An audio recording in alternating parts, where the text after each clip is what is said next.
Human trafficking is a heinous crime that plagues the entire world, and India is no exception.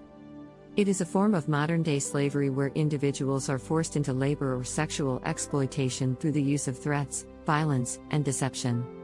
The situation in India is particularly concerning, as the country is one of the largest sources, transit points, and destinations for trafficking victims.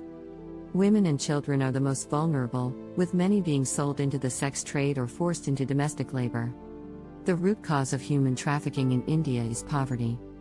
Many families living in poverty are tempted by the false promises of traffickers who promise them jobs, better living conditions, and education for their children.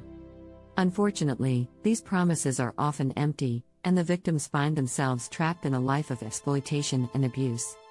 The Indian government has taken steps to combat human trafficking, such as enacting the Immoral Traffic Prevention Act, but more needs to be done.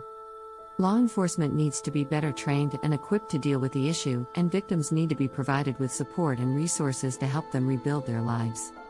However, the government cannot do it alone. The community needs to come together to raise awareness about human trafficking and take action to prevent it. This can be done through education and outreach programs, supporting anti-trafficking organizations, and reporting any suspected cases of trafficking to the authorities. In conclusion, human trafficking is a terrible crime that has no place in our society. We must work together to end it and ensure that every person has the opportunity to live a life free from exploitation and abuse. Remember, no one should be treated as a commodity, and we all have a role to play in preventing human trafficking in India and around the world.